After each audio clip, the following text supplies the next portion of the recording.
हर हर महादेव। दोस्तों, स्वागत है आप सभी का एक बार फिर से।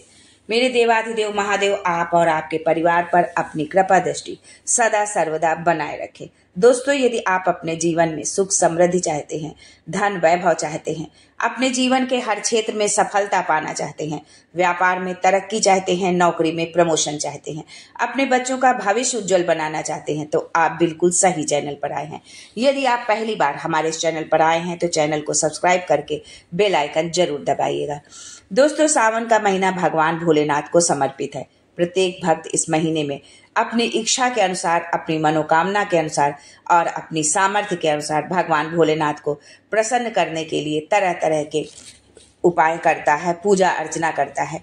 भगवान शिव को जलाभिषेक अत्यंत प्रिय है। इसी प्रकार से भांग, धतूरा, बिल्वपत्र, समीपत्र, ये सभी सामग्री भगवान शिव की कृपा पाने के लिए अर्पित की जाती हैं।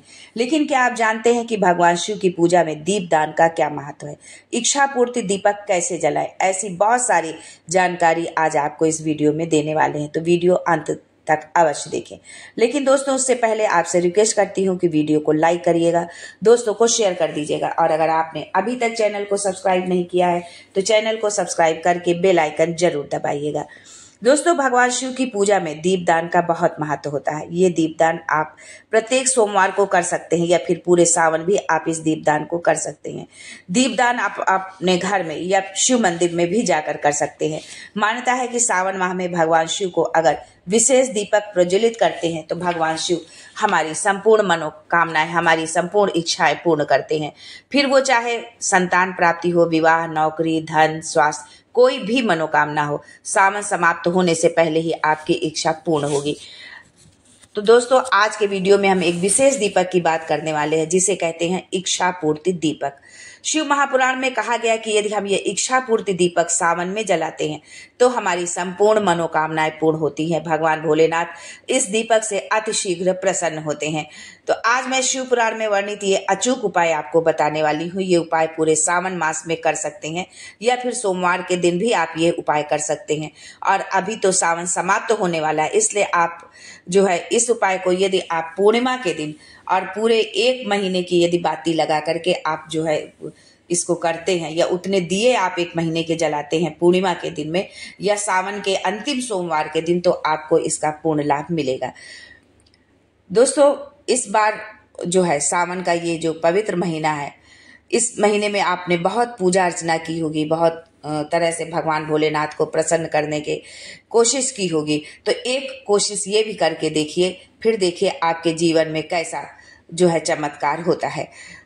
अगर आप नहीं कर सकते हैं तो किसी विशेष तिथि में अगर आप कोई समस्या है, आप नहीं कर पाए हैं इस उपाय को जो है, या आपके पास देर से ये वीडियो पहुंचा है, तो आप इसको जो है सावन के आखिरी सोमवार के दिन या प्रदोष अभी पड़ने वाला है उस पर आप जो है ये कर सकते हैं।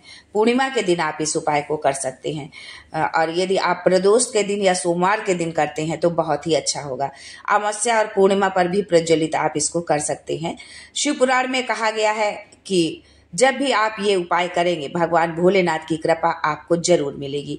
आप किसी और महीने में भी ये उपाय कर सकते हैं, अगर नॉर्मल दिनों में भी जो है, और सावन के अलावा और महीनों में भी यदि आप भगवान भोलेनाथ के भक्त हैं और उनके शिवालय जाते हैं, उनका पूजन करते हैं, व्रत उपवास रखते हैं, तो आप उस दौरान भी इस उपाय को कर सकते हैं।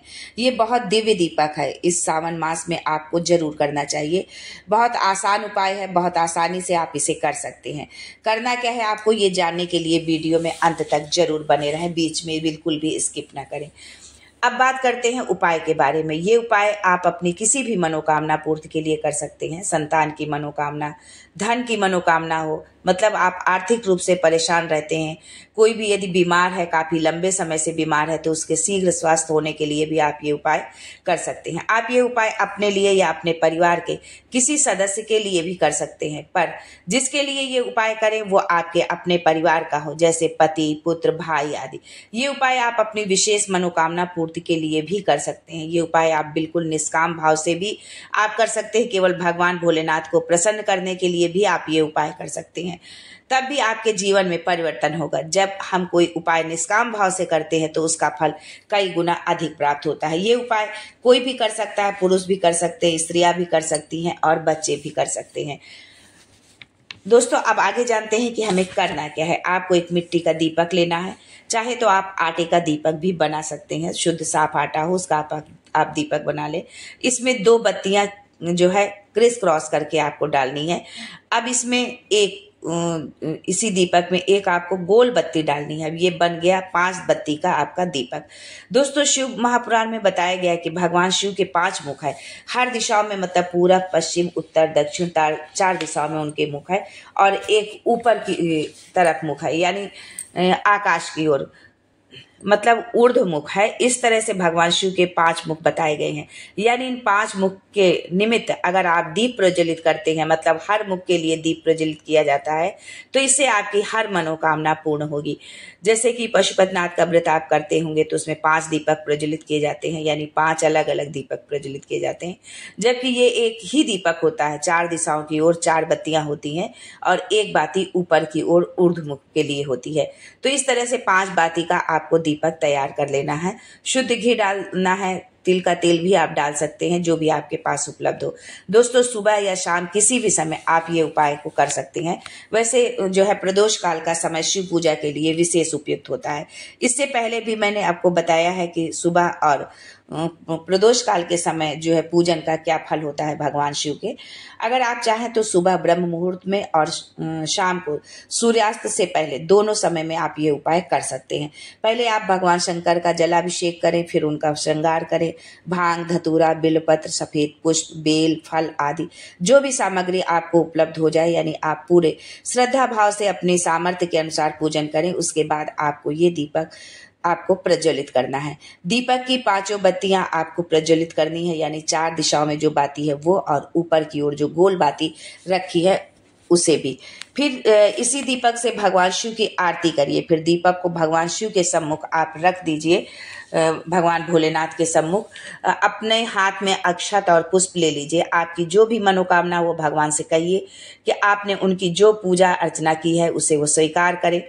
जाने अनजाने में हुई त्रुटियों के लिए उनको क्षमा मांगे भगवान भोलेनाथ से और अपनी मनोकामना पूर्ति के लिए प्रार्थना करें। पूजा पूर्ण होने के बाद आपको थोड़ी देर शिव मंदिर में बैठना जरूर चाहिए, यदि आप मंदिर में दीपक प्रज्वलित कर रहे हैं। और वैसे भी नॉर्मल दिनों में भी यदि आप किसी भी मंदिर में यदि आप पूजा अर्चना के लिए गए हैं तो आप पूजा के बाद थोड़ी देर वहां पर बैठे जरूर और भगवान का नाम जाप जरूर करें। जितना भी समय आपके पास हो, आपके पास 5 मिनट है, 10 मिनट है, इस दौरान आप जो है शिव चालीसा का पाठ कर सकते हैं। भगवान शिव की पंचाक्षरी मंत्र ओम नमः शिवाय, श्री शिवाय नमस्तुभ्यम का जाप कर सकते हैं। भले ही 2-4 मिनट ही बैठे, लेकिन बैठे जरूर। इसके पश्चात ही आप अपने घर आए। ये उपाय आप सावन के किसी भी दिन में आप कर सकते हैं, किसी भी दिन से इसकी शुरुआत कर सकते हैं। विशेष दिनों में भी आप ये उपाय कर सकते हैं। सोमवार को कर सकते हैं, अमावस्या पूर्णिमा में भी कर सकते हैं, मासिक शिवरात्रि पर भी आप इस उपाय को कर सकते हैं। जब भी आप ये उपाय करें पूरे श्रद्धा भाव से करें, निश्चित ही आपको इसका लाभ होगा।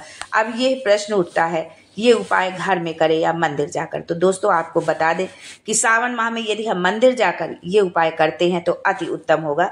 लेकिन अगर आप मंदिर नहीं जा सकते हैं किसी भी कारणवश, तो आप ये उपाय आप अपने घर पर भी कर सकते हैं। आपके घर में शिवलिंग या फोटो जो भी हो उसके सामने ये जो है दीपक जरूर प्रज्वलित करके अपनी मनोकामना पूर्ति की भगवान भोलेनाथ से प्रार्थना करें। घर और मंदिर में पूजा करने में अंतर क्या होता है? देखिए, जब हम मंदिर जाकर कोई विशेष पूजा पाठ करते हैं तो उसका हमको शीघ्र लाभ मिलता है, लेकिन जब हम उसी पूजा पाठ को जब हम घर पर करते हैं तो थोड़ा समय लगता है। तो आप कोशिश करें कि विशेष पूजा पाठ अनुष्ठान के लिए मंदिर ही जाए।